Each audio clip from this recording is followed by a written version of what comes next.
अरे कुलाबू नहीं के चलता का 26 जनवरी मनावे। आज 26 जनवरी बाटा तुहन के नहीं के पता चल है। हम सकनु का नदिया किनारे में करत तरा यहाँ कौन 26 जनवरी मनाइबा। झंडा उंडा लाइल बाटा कोला हो। पूरा चला कोला चला 26 जनवरी मनावे। चला स्कूल कोला यहाँ रहने काम चले। स्वतंत्र दिवस का दिन है तो यहाँ रहता लोगा। हाँ चला कोला हम तो चलना चाहते रहनी है 26 जनवरी मनावे। चलब ना स्कूल नहीं तो मास्टर जी मार के ना उड़ाती दी है। 26 जनवरी मनावे तो चल पकड़ा चला लोग नहा धोआ यही से नहाई ही आई रहनी है। कहीं है नहा वहाँ चले जाए स्कूल।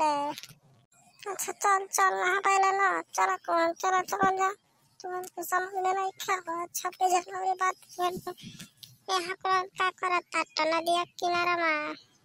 अरे कोना बहन को समझ नहीं मेरा मास्टर जी देखत हुआ झंडा फहरा जाता तो देखता फहरा होता तो हम क्या बहन का नदी किनारे से आवता टी तो हनो के ना वहाँ पे बात हमन के सो के आवे के चाहिए यहाँ पे सोना आवता टी 10 बजे 11 बजे तो कैसे काम चले। देख तो मास्टर जी झंडा फहरा दिले बात चल करा झंडा ना नहीं खकुल हल्ला के बट्टा करे वही तो राइल बट्टा का कुल हो झंडा नहीं खेले क्या तो लहलुगा करा नहरा झंडा लेके आइल बाटी समन देखता झंडा पे दिखावत सकते पकिटवा में रखने पार्टी झंडा वा तो के का लगता हमन के झंडा नहीं खेले क्या वाल जाए।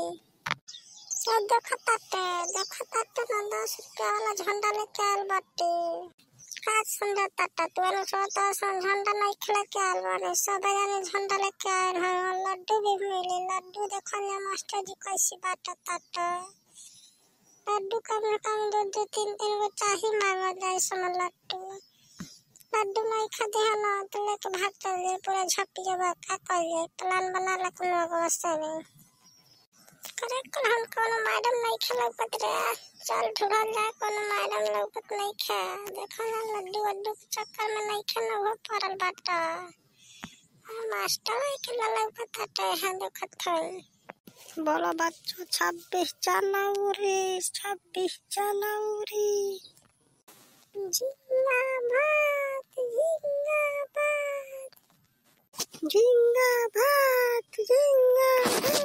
बोलो नहीं को 26 जनवरी जिंदाबाद 26 जनवरी जिंदाबाद मास्टर को 26 जनवरी जिंदाबाद मैडम को 26 जनवरी जिंदाबाद बोलो जिंदाबाद 26 जनवरी मैडम का जिंदाबाद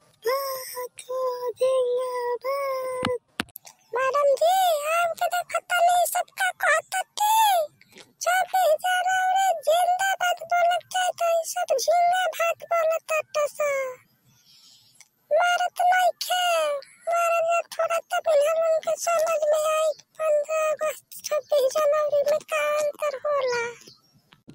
बाबू बेटा लोग समझ जा 26 जनवरी स्वतंत्र दिवस हम लोग का मनाया जाता था लेकिन तुम लोग समझ नहीं पाते हो क्या करो लवंडिया तो का समझोगे तो ये सब वो लोग समझते हैं जो हम लोग का उम्र का हो गया है ना वो सब समझते हैं कि ऐसे कैसे बनाया गया था 26 जनवरी।